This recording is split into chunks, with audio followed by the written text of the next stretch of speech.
Hello and welcome to another edition of Sri's Sunday New York Times Read Along.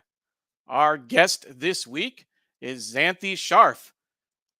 Xanthe is the co-founder and CEO of the Fuller Project.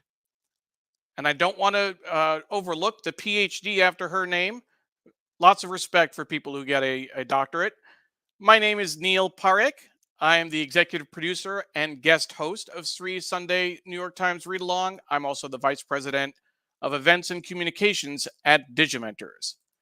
We're live on Facebook, Twitter, LinkedIn, YouTube, and our Digimentors website. I'll be in the chair today. Sri is off, but we're looking forward to a great show. We're going to be focusing on the work that Xanthe does with the Fuller Project. We'll also make note of the New York Times' recent decision to disband its sports desk. That is sure to raise some comments and conversation. And a quick programming note, we're going to be having a special show next week to focus on celebrating the New York Times sports desk.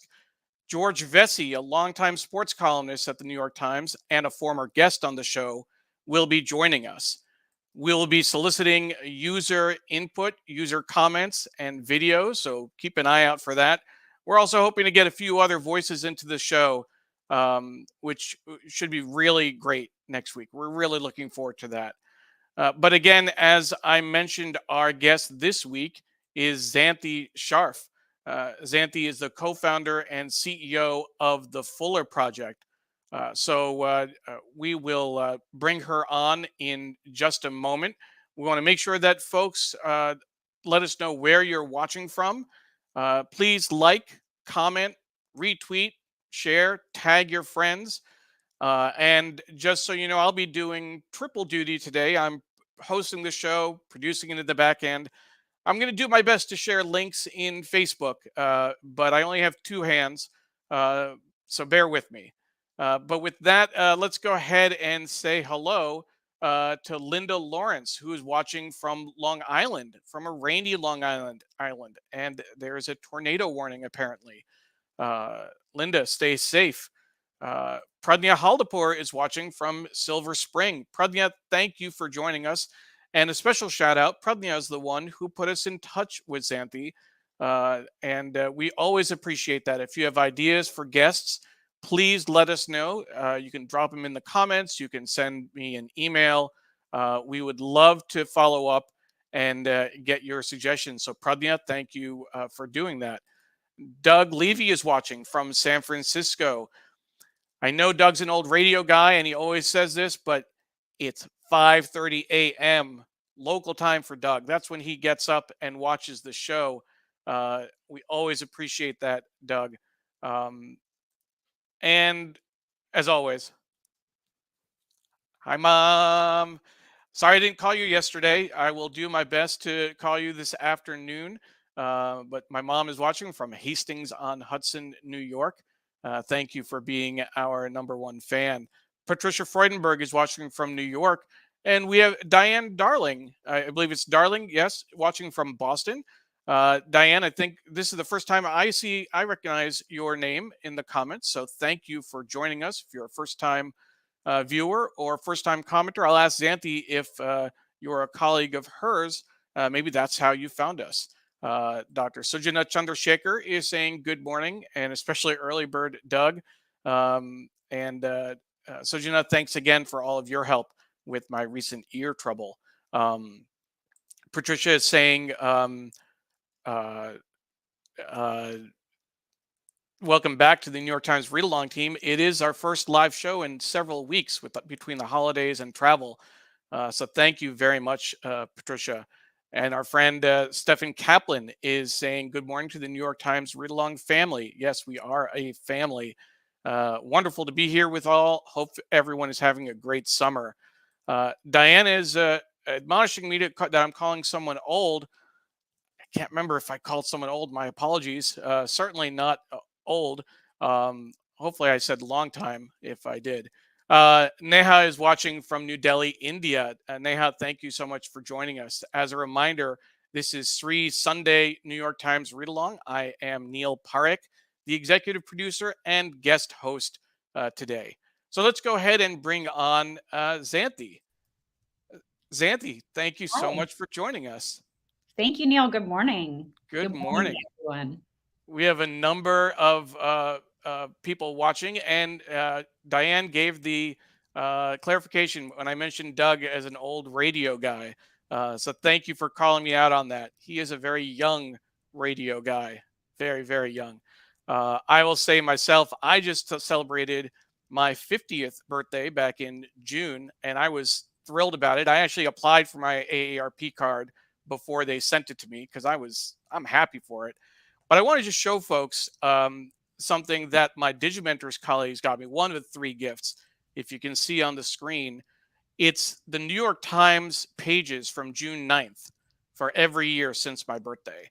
And it just was a perfect gift from them. I also got a puzzle with the front page of that day. So just to give you a sense, Xanthe, of kind of how we roll. Um, and just wanted to say hi to Ken Fisher, who's joining us from Iowa, um, and a bunch of other folks. So, Xanthe, let's jump in. We want to talk to you about the Fuller Project. And we'll let folks know we're going to do things a little bit differently today. We're going to talk with Xanthe about the Fuller Project, and then we're going to go to the New York Times. But we are going to be ending the show just a little bit early this week at about 9:30. We're going to have to end. I'm going to go to church today. We go to a Unitarian church, and after the pandemic, they switched to 10 a.m. services instead of 11 a.m. And I haven't been able to go very often. But this week is the last sermon from our interim minister, and it's about baseball and religion. We're actually going to be singing "Take Me Out to the Ball Game" at church. So, with my apologies, I have to be there for that. That's too good to pass up. Um, but Xanthe, let's jump into it. The Fuller Project. Your focus is on groundbreaking reporting to really improve the lives of women around the world. Can you tell us a little bit about how the project started? Why? I mean, I don't need to ask why it's needed. Hopefully, folks watching can understand why. But how did you actually come up with the idea for it? Thank you, Neil. Going all the way back to 2015, where I was living in Istanbul and reporting about women and girls, Syrian women coming across the border, Turkish women who were fighting against Erdogan, and in the wake of the Arab Spring movements and the Gezi protest in Turkey itself. And I met with Christina Asquith, who had the idea for the Fuller Project after years of reporting, especially in Iraq, where she was a freelancer for the New York Times and other places as well, and found that women were so much left out of the story on the ground, and wrote the book about women on the ground in the early years of the U.S. invasion. For my part, I came to this issue really from two formative experiences in my own life. One, I had for 10 years prior built a nonprofit for girls' education in Malawi and spent a lot of time with women leaders on the ground in other parts of Africa and other parts of the world as well. I had gotten the opportunity to do that because I wrote an article for the Christian Science Monitor, and the readers wanted me to go back and help girls. And so I reported this story for over a year. So by the time I was in Turkey, and thinking about the fact that only 1 in 4 of the people that you read, hear, and see in news are women, I realized how many of the women who I had worked with or known on the ground making change were really omitted from the story in journalism. And I felt that as a change maker, the thing that I could do with my life to make the biggest difference would be to co-found the Fuller Project, the newsroom that would be on the ground where the stories are being missed and where other newsrooms may not see them because they don't wake up every day thinking about women, and bring those stories to light with the idea that others would take them up and make change. I also had been a military partner and later spouse through a lot of 9/11 deployments. And so seeing how the US invasion in Iraq, how those decisions had been made without a lot of understanding about Iraqi women on the ground, or civil society and the true impact of the violence of that war and the destabilization. Um, and also seeing how the impact of that war affected women and children in the US as well. And so we shared a real understanding for the cost of war, crisis, violence, the way that it uniquely falls on women, and the extent to which women are not represented in the news narrative, and how that impacts the way that we think about issues in the world. So that's what motivated us to launch the project in 2015. That's wonderful. That is really great. We have Patricia saying, "Welcome and congratulations on the Fuller Project." Certainly, women supporting women is a great way to sum up a lot of the work that you're doing. I want to note that Pradnya is switched over to LinkedIn and is tagging friends of hers who she thinks should watch the show. She's one of your biggest supporters. Have you known Pradnya for a while, or how do you know Pradnya? Well, first of all, Pragna, thank you so much for connecting us. I'm really enjoying Neil, our prior conversations, and this one as well. It's a really fun way to start our Sunday and get into issues. Pragna and I are new friends. We connected and just found so many things in common, and I really appreciate the support, Pragna. That's great. That's great. Our friend Jonah Batumze, and I think I got close. Is another friend of ours. He runs something called the Blindian Project, which actually focuses on the intersection of the Black community and the Indian community. Blindian, based in the UK. We've produced several shows for him, and he's saying it's such an important initiative. Thank you for your work. Thank you, Jonah, for all the work that you do. Um, and our friend Naomi Service says this project sounds like an amazing endeavor. Thank you for explaining how this helps all women. We're certainly starting to develop a little bit of interest in the work that you're doing. Let's go ahead and show folks the website a little bit so we can give some examples of the work that you do. The website is thefullerproject.org. And just want to show you, this is the homepage showing some of the impact, etc. But we want to jump to the actual impact page on the left-hand side. And if you scroll down, you have their impact report. And we have a video that we can show. Should we start with the video and then jump in? Let's do that. Work? Let's go ahead. So we're going to watch a little video that shows some background on the Fuller Project, and we'll come back to you as soon as it's over. The Fuller Project is the global newsroom that's dedicated to groundbreaking reporting to catalyze positive change for women. We report exclusive stories centered on women that otherwise would not be told. Too many stories are told without women's voices. And when policies are enacted without women's input, it has significant impact. And that's where we come in. We ask the question, what about the women? How is this impacting women? We will often see a story before others do. We connect the dots. If you look at what happens in Afghanistan, in South and Central America, in East Africa, you see a silver thread connecting the plight of women. Our reporting is relied on by policymakers, corporate leaders, anybody who cares about a sound democracy, health, climate change, freedom from violence. They need to see our reporting. It exposes injustices. It lifts up solutions that are being developed on the front lines by the very women who are most impacted by global issues and least heard. We are getting authoritative information to the people in a position to make sure that positive change happens. Our journalism ensures that women are a part of the first draft of history, and we know that a single authoritative story can spark action.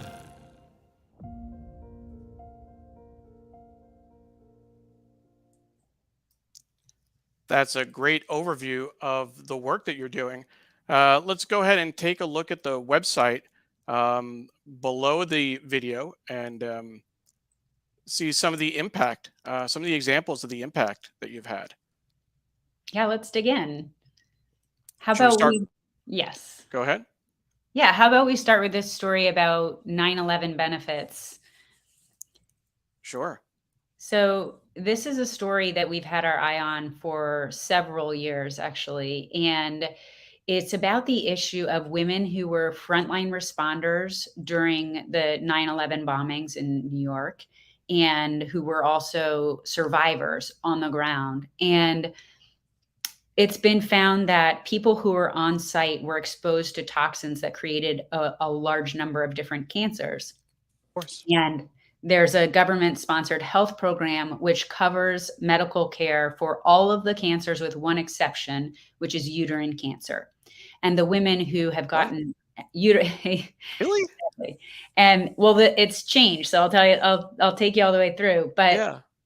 at the time of our reporting, it was excluded, and the reason given was that there was insufficient evidence. And so the women with this cancer had organized and talked with activists and raised this issue over many years. And what we found through our reporting, Erica Hensley reported this for us, and she talked to experts and activists. And what they told her, which she quoted into the article, was that there was actually bias not only in the case of uterine cancer being excluded for lack of evidence, while all the other cancers were included, but also in the very way that the plan was organized.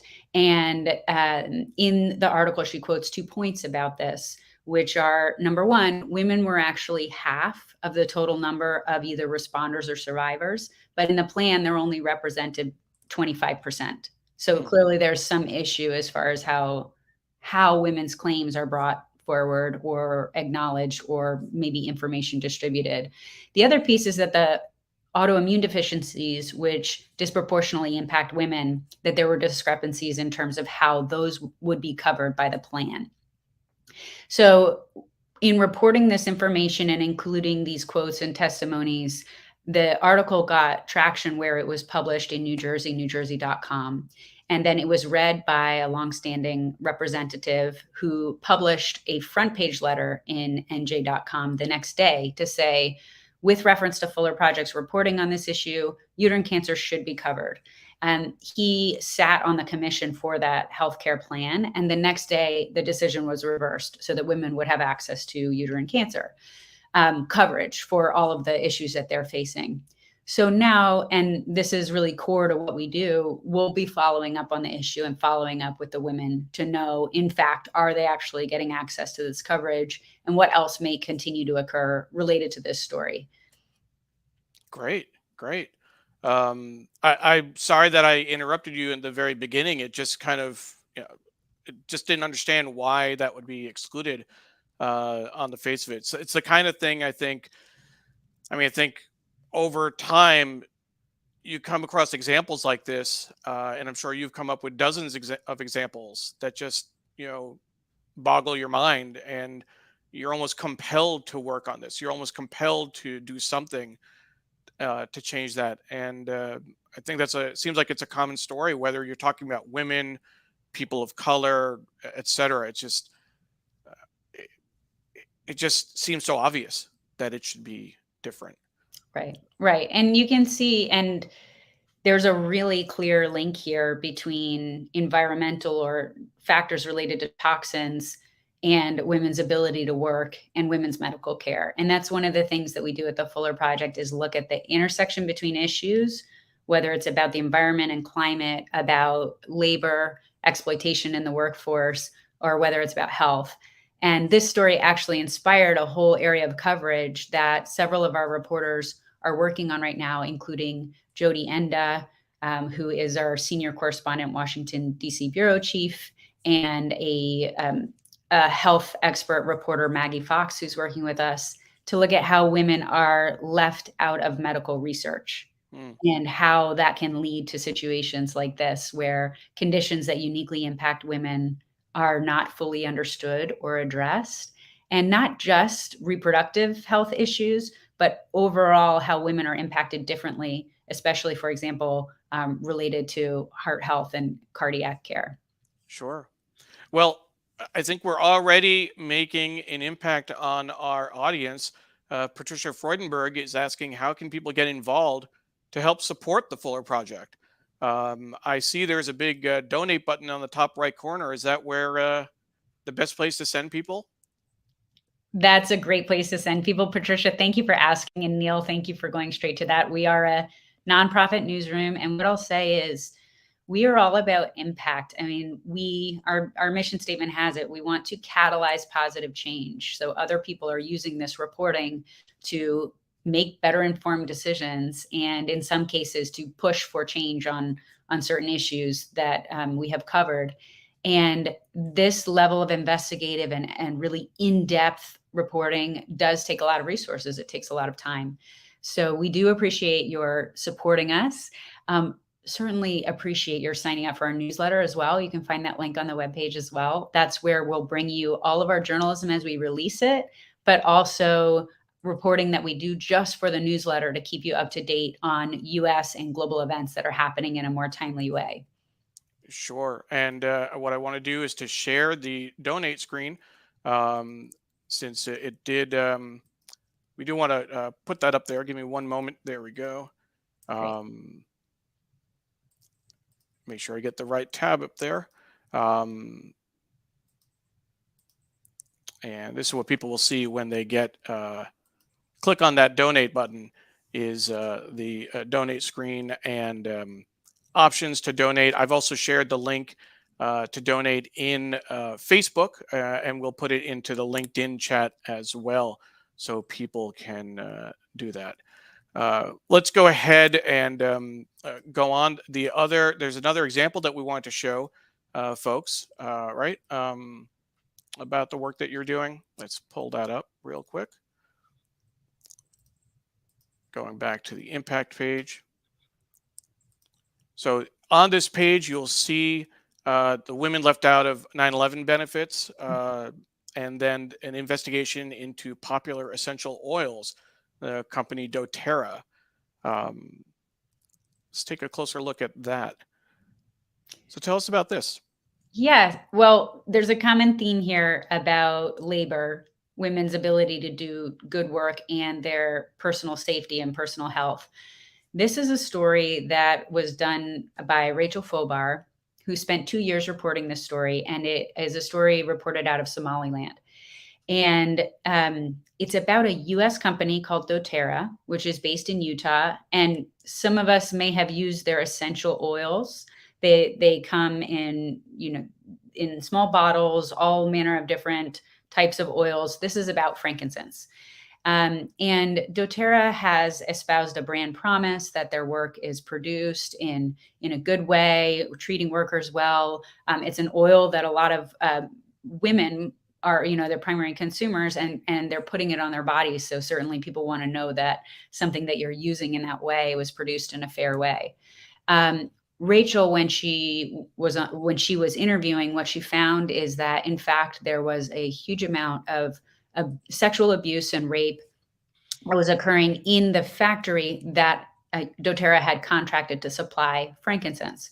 And in fact, there had been an investigation into this, which showed that there was that this was going on. And they sent a woman from the U.S. to go investigate. And in fact, she reports that she was raped by the head of that factory as well. Oh my and Lord. She was told that she should have reported it to the authorities in Somaliland. And since she didn't do that, that made it so that they couldn't address the issue.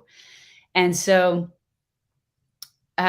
we continued to report on this issue. And as it came out in this more fulsome way that this is occurring, the company responded to the first article that published in The Guardian by suspending their links to the factory. So we know, because we have done this kind of investigation before, that when that happens, those women now actually also don't have income. So they are continuing to work in these conditions normally because they really need the income, even despite all of this abuse and these really bad circumstances. So we continue to follow the story. We publish an update on our own webpage to say that this has happened. And while we can't change that, we're not people who are making changes ourselves, of course, we can follow the story, which is what we always do. We follow the story. And what we found was something really extraordinary, which we published an update to show, which is that after the story was published, a foundation reached out to the group of women factory workers and gave them a space where they could open up their own factory work. And so they organized themselves and began producing on their own and selling on their own, and with a vision of being able to pay themselves much more now that the middleman had been removed and that predatory behavior had been removed as well. So it was an absolutely incredible story of women organizing and taking leadership in a male-dominated space for the first time, figuring out how to create a different kind of leadership, and also, bringing light to this really terrible global exploitative practice that connects consumers in the U.S. with women workers in Somaliland, and really a unified sense that that this can't go on. So we'll continue to follow the story. I hope that there are continued positive developments. And to the extent that there aren't, we will continue to keep a focus, keep a spotlight on this issue, and hope that it catalyzes really large scale change, both with doTERRA and others who are watching this story. Great. Thank you very much for walking through that. A few more comments have come in that I want to highlight. Our friend Ken Fisher from Iowa is another new follower. So thank you, Ken. Wow, what an eye-opening morning for me. Count me as a new follower. Thank you for your work. Ken, make sure to follow Xanthe on social media at Xanthe Scharff. And you can go to the website fullerproject.org and follow the Fuller Project as well on all socials. And I tagged the Fuller Project in the Facebook comments and in LinkedIn as well when I put it in there. My mom says, thank you for uplifting and empowering women. Great project. Absolutely. And that's part of, we're hoping to help in that effort. This is something that we've done with a number of our shows, and we're happy to be part of this project. Dr. Sujana Chandrasekhar, women are part of the first draft of history. Thank you for sharing that. Diane has an editorial comment about doTERRA. Their product is marginal at best. So I'm sure. Now I didn't get a chance to ask you. Do you know Diane, or did she come through your LinkedIn page possibly? I'm not sure, but I know her now. Thank you, Diane. Great. Make sure to connect afterward and make sure to follow if you can. Folks, if you're just joining us, our guest is Xanthe Scharff. She's the co-founder and CEO of the Fuller Project. And we're learning all about the great work, the great journalism that they do in coordination with and in conjunction with larger organizations like the New York Times, excuse me, and other publications. And they really are making a difference for women around the world. And Diane says she's just watching this morning and loved this. So Diane, thank you for joining us. We host the New York Times Read Along almost every Sunday. We take a few days off over the summer and holidays, of course. We start each show off with a guest talking about their work. And then we'll turn our attention to the paper and do a read through looking at the major stories of the day. So stick around. Usually we go till 10 o'clock. Today we will be ending just a little bit early at 9:30. Let's go back to the work that you're doing, Xanthe. There's one other project we want to make sure that we call attention to, and that is this one. Domestic workers in Gulf countries use TikTok to vent their woes despite risks. Let's pull that up real quickly. And this is actually a video. So I'm going to press play. Let me know if we get the sound on the video before I make it full screen. You can hear that? Yes.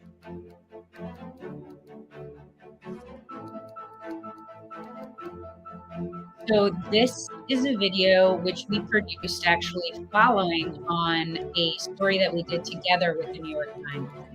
And what you're seeing in this video is reporting on women who are domestic workers, have traveled from their home countries and are working. I think both of these women are working in Saudi Arabia, where they would face very serious consequences for speaking out about their domestic work situations, and where their visa is tied. Pause. Go listen to this part. To highlight how powerful and important technology can be for these women.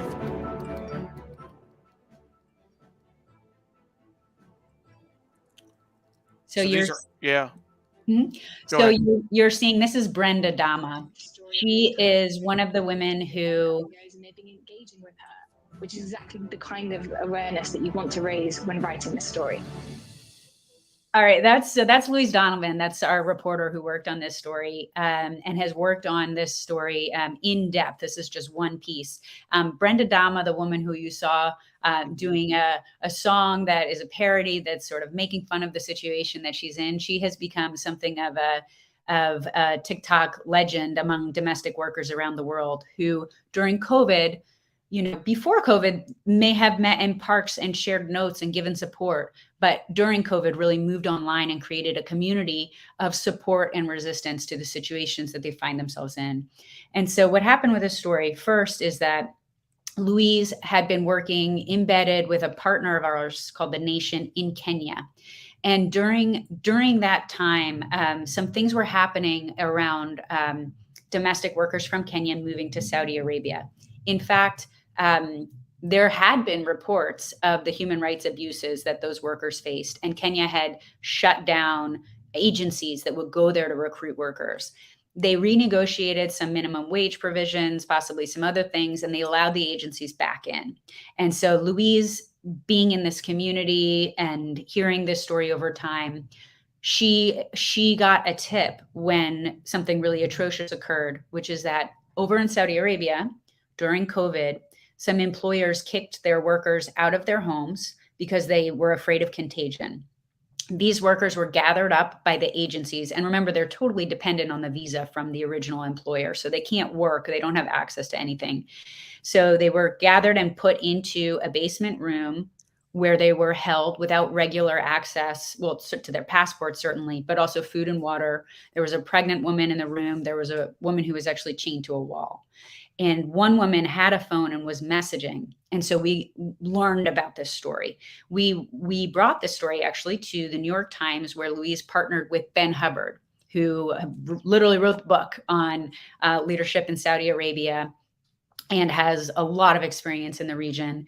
And together they did an investigation. And there was actually real impact coming out of this story, because the women who were held in that room were repatriated to their countries afterwards. So there was, in fact, a raid on the agency that stopped this horrific abuse from occurring and brought light to what was happening to the world, and certainly to the officials who were interviewed in the course of this from Kenya, from the US, from Saudi Arabia as well. So this is the follow-up to say, this is a really interesting story about women like Brenda Dama, who are going online despite real dangers for speaking out, and are communicating about what's happening to them, but in a very human, relatable, even funny way that's supporting and attracting people to the issue around the world. And this is an example of your work with the New York Times. Can you talk a little bit about that in terms of how these partnerships work with a publication like the New York Times and others?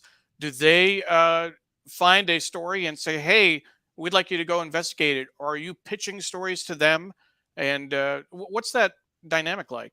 Yeah, great. Thank you.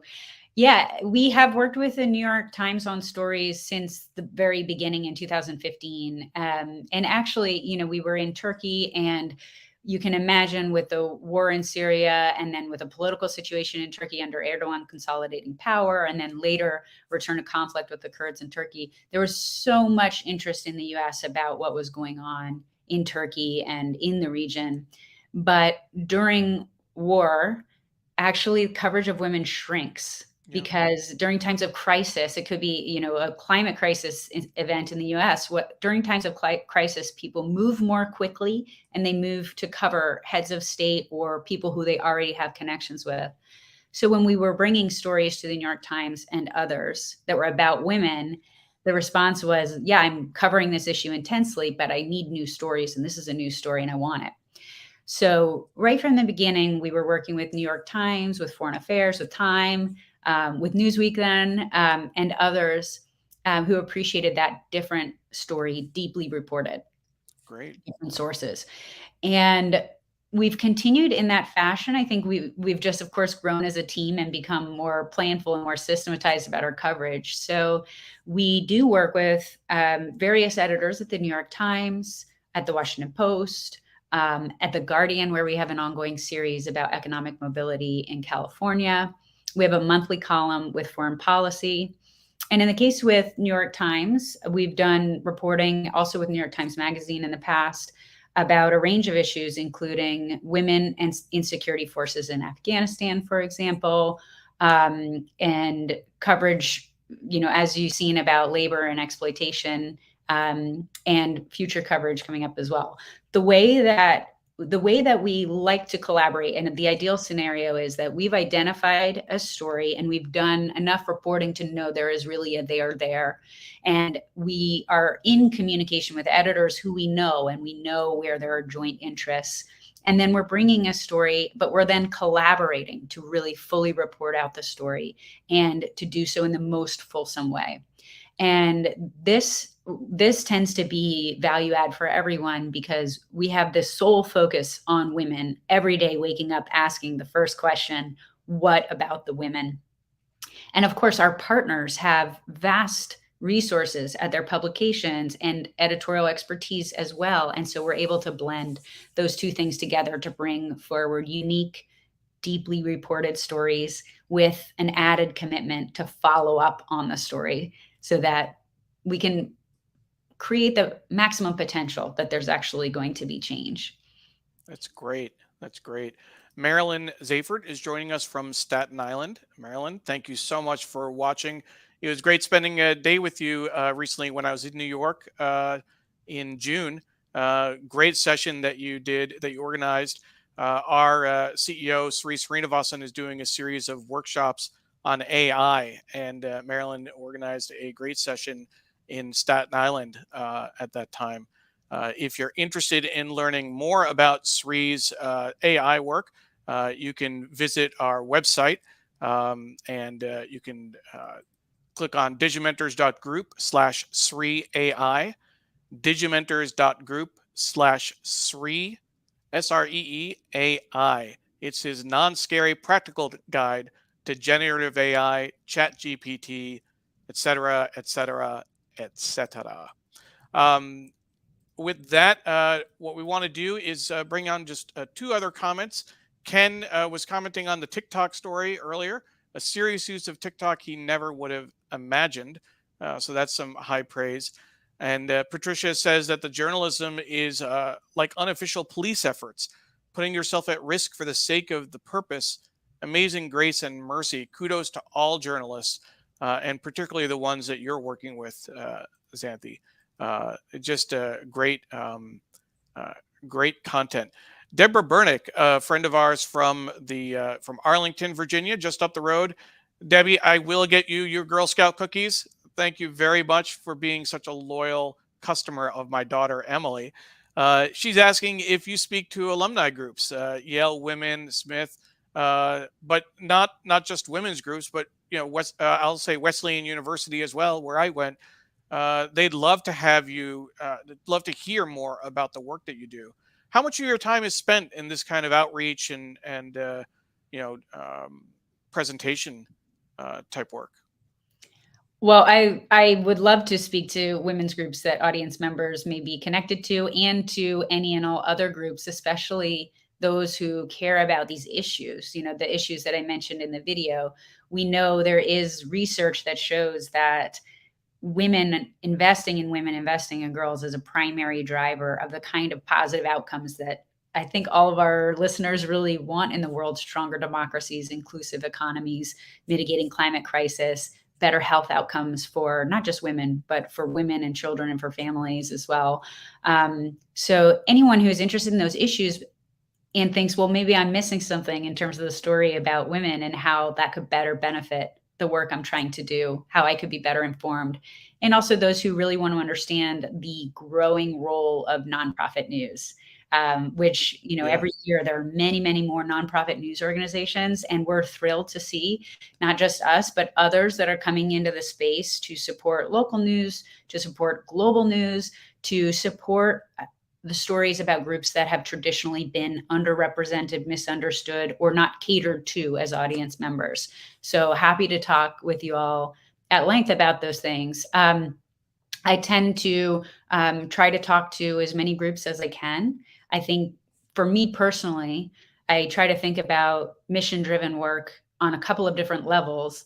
One are the individuals who are going to be impacted by our work. And our strategy is really to be in papers that are going to be read by decision makers, but ultimately those decisions and changes are going to impact real people. And that's what we're talking about, people and societies.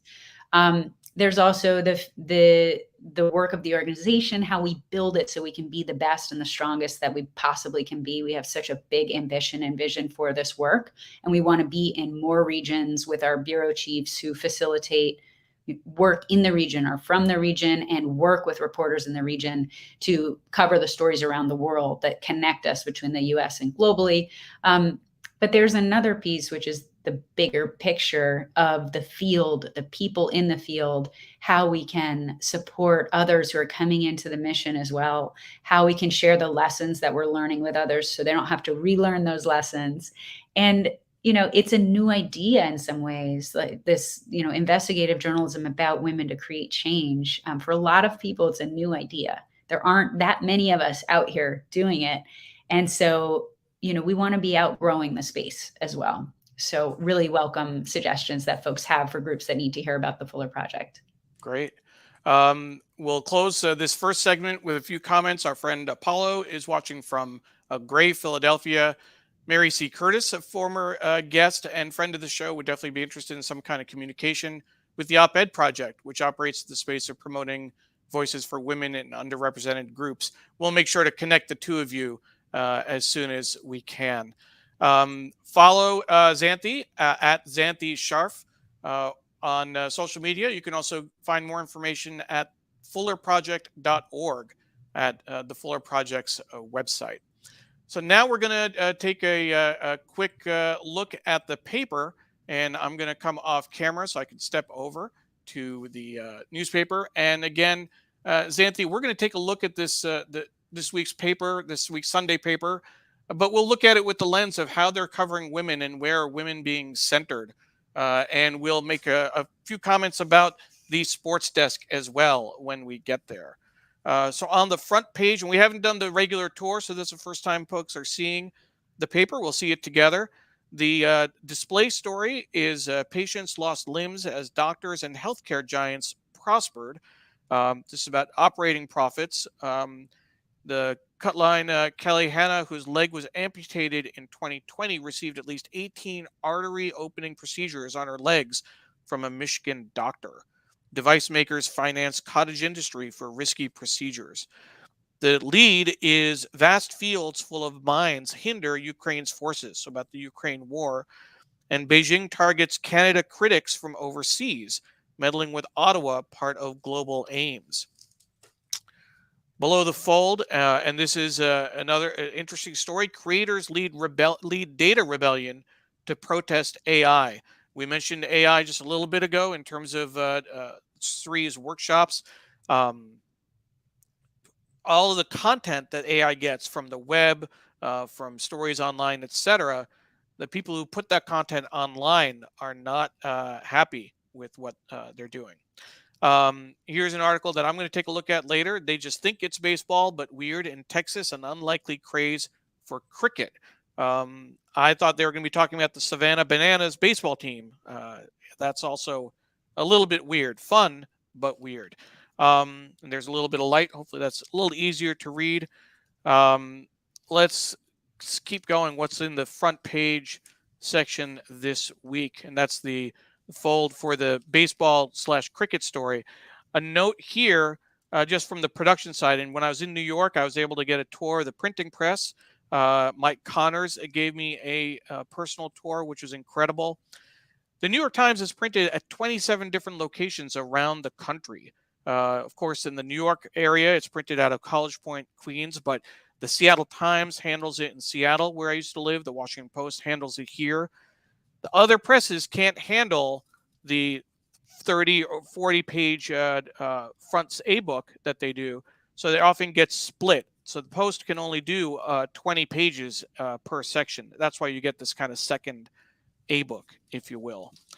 So let's take a look inside. And the surprise at Wimbledon, and it's 9:16. So if you follow Sujana's suggestion on Twitter, she said, turn on Wimbledon, but keep it on mute for the rest of the show. It started at 9 a.m., I believe it's the men's finals.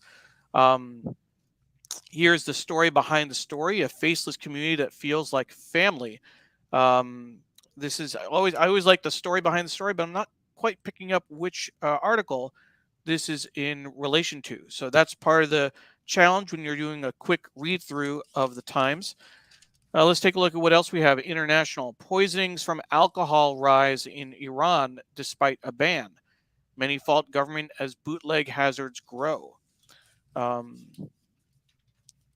We have a love both for horses and a dying way of life. Thousands of Roma and Irish travelers celebrate their culture at a fair in England. You can see some of the photographs on the top of the page. We do like looking at the ads when we can, and this is a full-page ad. Thanks, Dick. The unjust legacy of Nixon's Controlled Substances Act.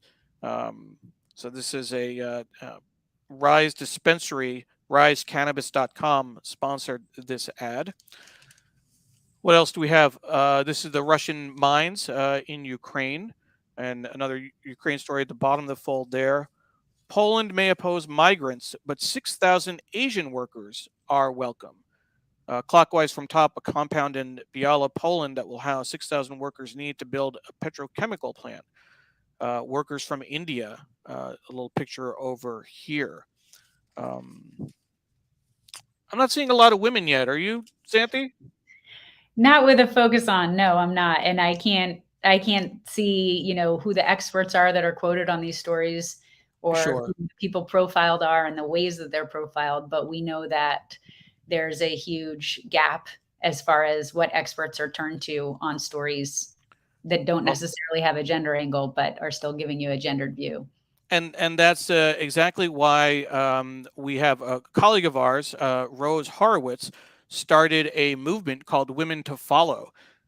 She has, we actually had her on the show just after she started really pushing the hashtag, and she has since done several live stream interviews with women, and she did a summit earlier today to address that very issue of women not being part of the story, and really highlighting who some sources could be. And yes, you do have to do a deeper analysis, looking at the bylines, looking at who the experts are. But at the same time, most people don't do that kind of deep analysis, right? They're looking at the paper, they're browsing through like we are, taking a quick look. And if you take a quick look, you're not seeing women, you're not seeing a lot of pictures of women even, just in terms of what comes across visually. The first story on the national section, you see the picture here, but the headline is below the fold. 10 years after filing for bankruptcy, Detroit has a long to-do list. A city takes on problems once out of reach, like code enforcement and sprucing up parks. The article on the right-hand side is about politics with centrist platform, no labels, pushes cause and latent third-party bid. Senator Joe Manchin, the third Democrat of West Virginia, I'm going to put Democrat quotes, is seen as the top prospect to carry a bipartisan no labels ticket. And John Huntsman, the former Republican governor of Utah, we'll share the stage with him to talk up the new agenda. Now here is that story. So interesting patients. The one on the front page about surgery and patients lost limbs, doctors and makers of devices profited.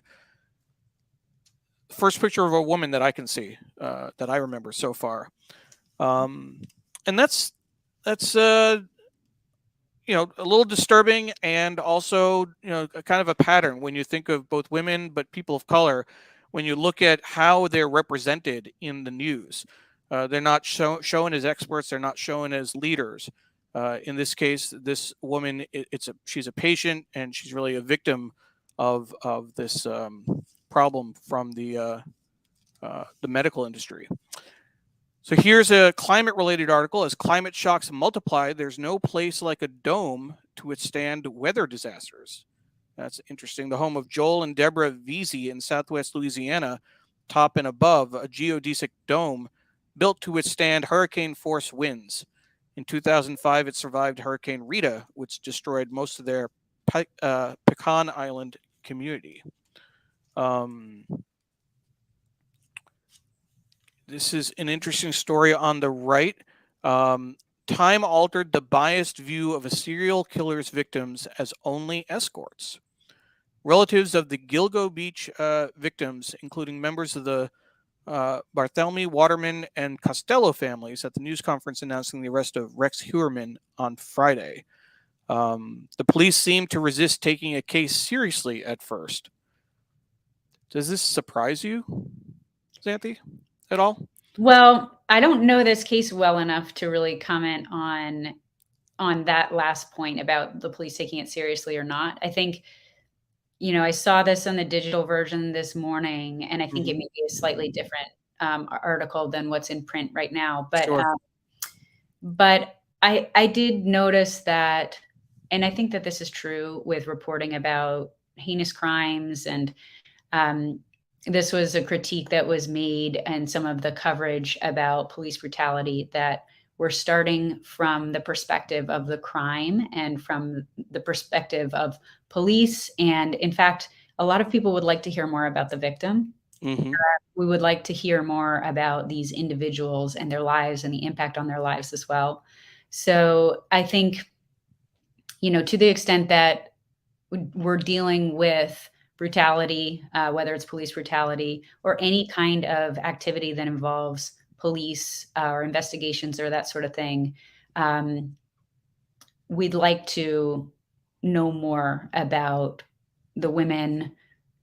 We'd like to know more in the case of police brutality about the individual who has actually been brutalized and what it means in the context of their lives as well. So sometimes headlines, I don't know this case, and Sure. and victims are being considered escorts, but sometimes a headline will draw attention to a more scandalous or sort of scintillating aspect of the story to bring people into the story. And while that may be important for a readership goal, it can also shrink the identity of people in a way that is not really human-centered, and may not help us to understand the real kind of sensitivities inside of the story.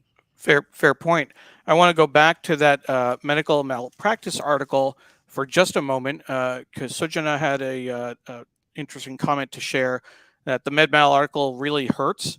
I truly believe most docs are in it to help people, and certainly Dr. Chandrasekhar. These are certainly, we think, exceptions to the rule. And to your point, Xanthe, it's sensational. It gets people's attention. You don't see articles in the paper about doctors who go about their business every day doing good by their patients, unfortunately. But Dr. Chandrasekhar want to make sure that we shared that comment for our viewers. And Neil, I'll jump in to add, because you mentioned Please. you're seeing a photo here of a woman. They've chosen a woman to represent this story. It's interesting because actually, and not specific to New York Times, but actually the representation of women in global media really hasn't changed very much over the past 5 or 10 years. And yet with Me Too, and with more attention to very unfinished and necessary attention to race in America during, over the past several years, spurred by the police killing of George Floyd. People in some ways feel like there is actually more attention to women and to topics related to race because they are seeing some vivid stories. They're seeing some, increase in stories. But in fact, overall, the picture is not really moving. And one of the things that a really important researcher in the space, Luba Kosova, has said about this is that sometimes stories about women are, in fact, more emotionally moving. It may be a more in-depth story, a more human-centered story, and those stories tend to stick with people. People tend to remember those stories. So in some ways, the exception is confused with the rule. If you see, so you're seeing a story you hadn't seen before and you're remembering it. Hey, I hadn't seen that before. I think things are changing. Big picture, we still have a very long way to go. And, there also have been some surges in how papers have covered these issues, but sometimes those surges then get pushed down. And an example of that really is like we were talking about during war.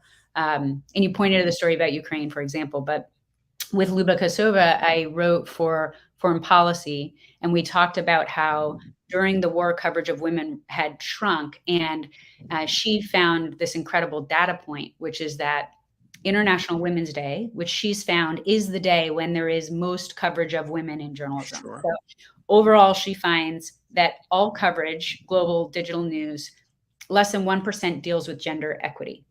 And of that 1%, the most occurs on International Women's Day. So now we're taking International Women's Day, look at coverage of women. And she found that on March 8th last year, which was day 13 of the Russian invasion of Ukraine, that was International Women's Day. And the coverage of women that day dropped by 63% in the US, all-time low for the period between then and 2017. And so it just shows you, we do really have a long way to go as far as consistent coverage. It's great to have this photo and to understand this, but we have just so much further to go. Absolutely. We'll take a look at what else. I know there's a couple of comments that people have shared about the serial killer story. So I just want to put that on the screen. Patricia lives just 10 miles from that, so it's a big deal for them. It was Paula was making the comment that they were serial killings of presumed escorts, and that's likely why it went unreported or not noticed for so long. Patricia said that they followed the story from day one and questioned the file for the past decade. So happy to hear that it was reopened and seems like it was solved. So wanted to just finish out a story about the strikes. That AI story from the front page is on the bottom half of this page. AI wrote housing bill, but critics wonder why. That'll be something interesting to dig into a little bit later. Some of the other sections that we won't have time to get to today. Sunday opinion. The United States is facing an epidemic of loneliness, and doctors, scientists, and clinicians are searching for a solution. Can medicine cure the lonely mind? The Sunday business is global domination begins at home. Squid Game taught Netflix how to lure audiences around the world with a local focus. And existential dread, it comes standard with the product. Anthropic is trying to compete with ChatGPT while preventing an AI apocalypse. So I count 3 stories so far about AI. Here is the Sunday Styles. Seeds sprouting stories at the Folly Tree Arboretum, an artist's creation. Make sure that's in this frame. At the Folly Tree Arboretum, an artist's creation on Long Island, every sycamore, magnolia, and oak has its own peculiar tale. And then the bottom is what makes Barbie Barbie? A visual dictionary of the doll's perfect plastic world as it awaits its big screen debut. At least thinking about front pages of the sections, we have another story about women, kind of, if that counts. I'm not sure if that counts or not, Xanthe, or it's troubling. Have you seen the previews of the movie? Do you know the kind of twist they have on it? No, I was just actually invited to a screening that I'm dying to go to because this is a cultural story. I think it's interesting to follow how this iconic figure has responded and changed over the years, and ideally brought a new lens, a new critical lens, a inclusive lens. Hopefully that's something that we're going to find as a part of the story. So I am following along and eager to learn too, about what this tells us about where we are culturally as far as some of these more some of these values that we'd like to see for all girls or for all kids who want to who want to play with this doll, which has been incredibly successful in the country. Yeah. And speaking of which, the cover of the Arts and Leisure is a Barbie story. It's called Toy Story, the text. Um, Margot Robbie and Ryan Gosling, the stars of Barbie, on heroes' journeys, stereotypes, and what we're really talking about when we talk about these enduring dolls. So it might be worth taking a look at that. And then in the bottom right corner, there's a story about Timothy Oliphant returns to a career-changing role. I'm a fan of Justified. I'm looking forward to seeing Justified City Primeval. The book review is really interesting this week. The cover, Hot Mess, In the Heat Will Kill You First. Jeff Goodell documents the lethal effects of rising temperatures and argues that we need to take hot weather a lot more seriously. There's a special cooking section. I did not realize it was going to be here today. It's saute, sear, sizzle, broil, char. No, don't cook. 3 easy recipes let you eat without a single lick of heat. So we loved the cooking special sections. We had Kristen Chambro on our show, the deputy editor of cooking, when there was a special section earlier in the year. Definitely want to check that out later. The New York Times Magazine, Plastic Fantastic. Mattel wanted Barbie, another Barbie story, to kick off a new wave of brand extension movies. Greta Gerwig wanted it to be a work of art. So there's some interesting Barbie coverage in this week's paper. I want to go back to the front page section because in DC, outside of New York, we don't get a separate sports section. It's usually buried within the A book, just after the obits, which we did not have time to look at, and I'm paying close attention to that time. I'm going to be running really soon. Starts with Wimbledon, a formerly improbable Wimbledon champion by Matthew Futterman. And then stories about another Wimbledon story, a soccer column, come for the game, stay for the story. Another Wimbledon story down at the bottom of the fold. And then here's one interesting. A gay broadcaster climbs the ladder, but it's been lonely. At 24, Eric Bach hopes to set an example in a business that has seen few like him. During a game delay Friday night, he knew he wanted to be a sports broadcaster since he was quite young. Looks like baseball to me. There's an article about Messi joining Inter Miami through the 25 season. And then the New York section, again, the smaller New York section, because we're outside of New York City. I wanted to make it a point here that there is still sports coverage in the New York Times. And, from my understanding, the New York Times has, what they've done is they've effectively outsourced their sports coverage to I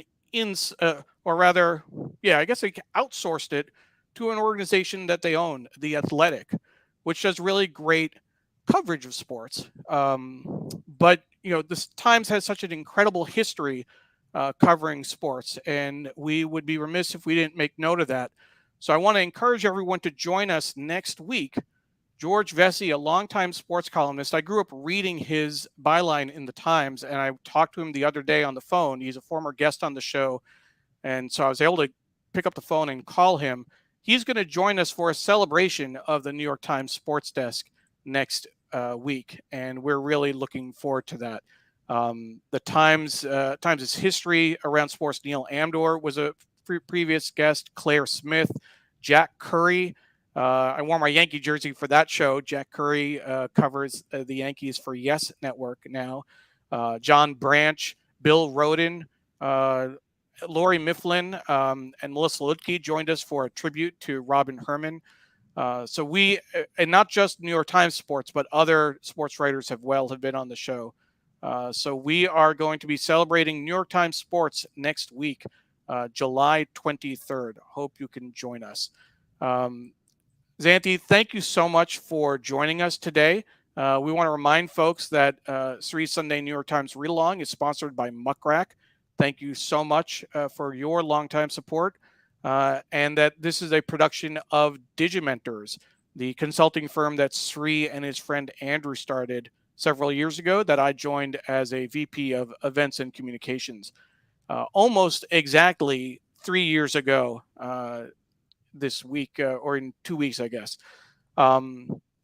But with that, Xanthe, thank you again for all the great work you're doing at the Fuller Project. We hope we've found a few new supporters, a few new followers for the great work you do.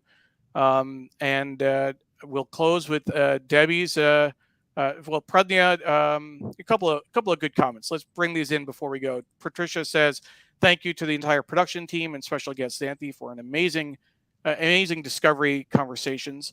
Apollo says, ironically, Barbie could be very feminist. I want to see it. And that's Pradnya, has Barbie found feminism?